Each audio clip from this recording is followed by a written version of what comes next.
Congratulations, class of 2025.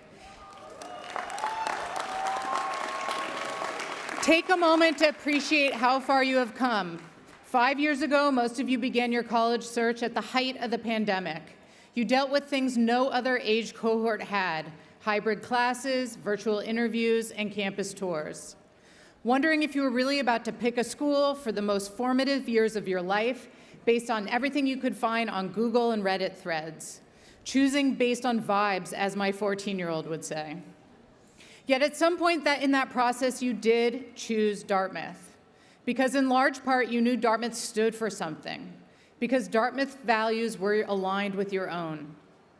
Now, as you prepare to leave the green, it's worth reflecting on those values, whether it's academic excellence, independence of thought, vigorous and open debate, marked by a community of mutual respect.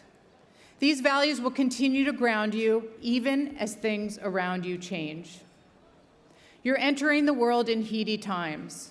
A few weeks ago, Dartmouth hosted an event that brought together a proud member of the class of 1968, Hank Paulson, Treasury Secretary under Bush, and Jake Sullivan, National Security Advisor under Biden. They spoke about the challenges of this moment in our country, our geopolitics. They had lively dialogue on the issues, not agreeing on everything. Yet they did agree on something they considered essential to leadership, no matter your career path. It had nothing to do with policy or ideology or being an expert in a given field. It was knowing how to distinguish between values and opinions, how to root yourself in the principles that will define you, the values that you can return to for the rest of your life, while having the courage to constantly question and change your opinions, to be open and brave enough to reshape them in the face of new information, good arguments, and hearing different points of view. I cannot think of a better articulation of what Dartmouth has prepared you to do. Other organizations may exist to make money, or serve political causes, or espouse certain points of view. We exist to educate, to teach you how to think, not what to think.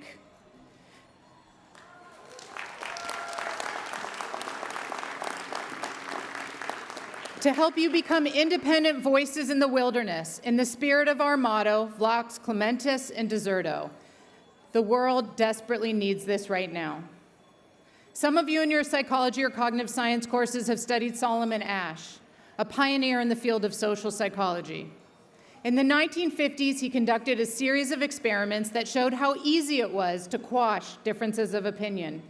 He brought groups of college students together to take a simple perceptual test with 2 answers, one right, one wrong.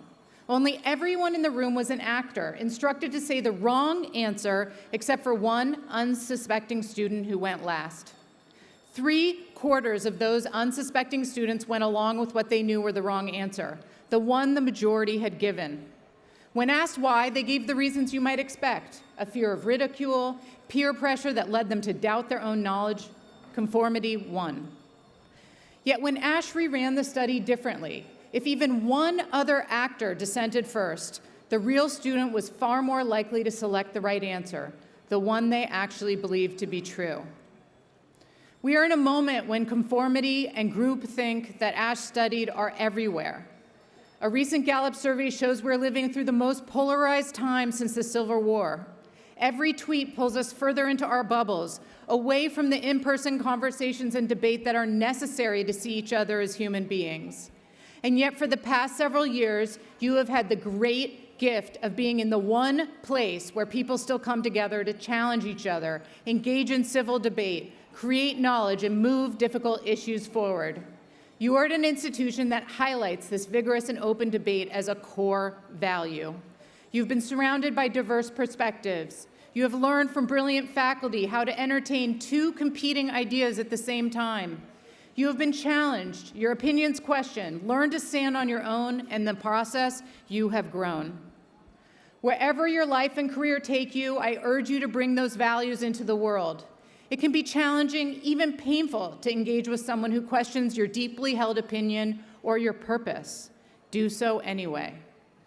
Take it from me. A few weeks ago, I woke up to a headline in The Atlantic in massive capital letters that read, "The worst job in America."